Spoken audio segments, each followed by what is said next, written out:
আলহামদুলিল্লাহ, আরো একটা নতুন দিন শুরু করতে যাচ্ছি। আসসালামু আলাইকুম। কেমন আছো বন্ধুরা? আজকে সকাল সকাল আমি আমার বানানো চা দিয়ে দিন শুরু করছি।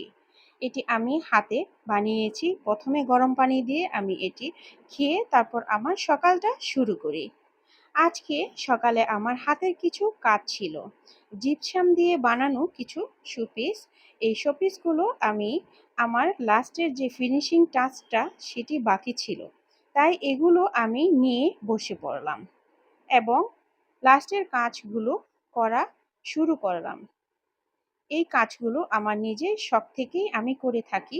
আমার ঘর সাজানোর জন্য আমি এখানে এগুলো তৈরি করে থাকি। তারপর আমি চলে যাচ্ছি আমার কিচেনে। আজকে আমি এখানে শুটকি ভর্তা করব। এটি চাপা শুটকি নামে অনেকে বলে থাকেন। আর আমি করব করলা ভাজি চিংড়ি মাছ দিয়ে আর শসা দিয়ে চিংড়ি মাছ রান্না করব। আজকে তেমন কিছু রান্না করব না, কারণ আজকে দুপুরে আমরা বাহিরে খাবার খাবো। জাস্ট এটি রান্না করে রেখে যাব রাতের জন্য। এরই মধ্যে আমি আমার সব মিনির বাচ্চাগুলোকে গোসল করিয়ে তারপর ওদেরকে শুকানোর জন্য এক এক জায়গায় ওরা চলে গিয়েছে। তবে বেশিরভাগ ওরা ব্যালকনিতে থাকতেই পছন্দ করে এবং বিড়ালরা সবসময় উপরে থাকতে পছন্দ করে। আমার মিনিগুলোর সাথে কিন্তু আজকে আমার কবুতরগুলোকেও গোসল করিয়ে দিয়েছি।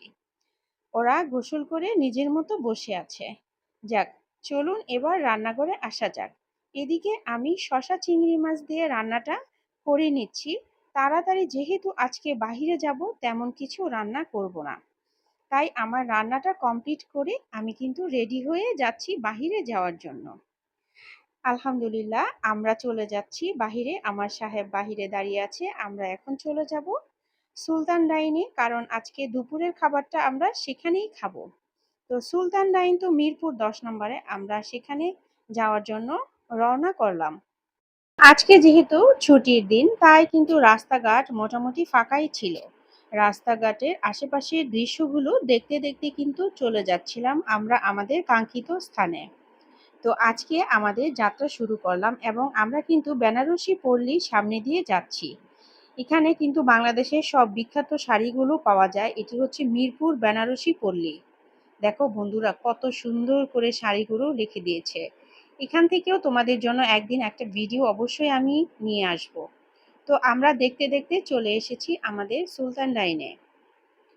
আমাদের সামনে খাবার পরিবেশন করা হলো। খুবই মজার মজার খাবার ছিল। তো খাবারগুলো আসলে অনেক টেস্টি। তো আমাদের পরিবার পরিজনদেরকে নিয়ে কিন্তু আমরা চলে এসেছি আমাদের আজকে দুপুরের খাবার খেতে। সবাই একসাথে খাওয়ার মজাই আলাদা। বাচ্চাদের পছন্দের খাবারগুলোই কিন্তু আজকে আমাদের দুপুরের মেনু ছিল। তো আমরা সবাই খাবার পরিবেশন করে দিচ্ছিলাম সবাইকে। খাবার শেষে আবার আমাদের বাসার উদ্দেশ্যে রওনা দিলাম এবং বাসায় চলে আসলাম। বাসায় এসে আজকে দুপুরবেলা খাবার খাওয়া কমপ্লিট হয়েছে, যেহেতু এখন বিকেলের নাস্তায় কি করেছি, এখানে চাপটি বানিয়েছিলাম, অনেকে ধোসা বলে। তো এটি আজকে শুটকির ভর্তা বানিয়েছিলাম। মনে আছে বন্ধুরা? সেই শুটকির ভর্তা দিয়ে কিন্তু খাবো, খেতে কিন্তু খুবই টেস্টি লাগে। তো এটি আজকে আমাদের বিকালের নাস্তা। এই তো আজকে সারাদিন আমার এভাবেই কাটলো, খুবই সিম্পল ভাবে আজকের দিনটা কেটে গেল আমার পরিবারের সাথে। তো সবাই আমাদের জন্য দোয়া করবেন এবং সবাই সুস্থ থাকবেন। আর যারা আমার ভিডিও দেখেন, যদি ভালো লেগে থাকে অবশ্যই আমার চ্যানেলটি সাবস্ক্রাইব করবেন, আমাকে ফলো দিয়ে রাখবেন। আর যাদের ভালো লাগে না অবশ্যই স্কিপ করতে পারবেন। তো সবাই ভালো থাকবেন। আজ এ পর্যন্ত। আল্লাহ হাফেজ।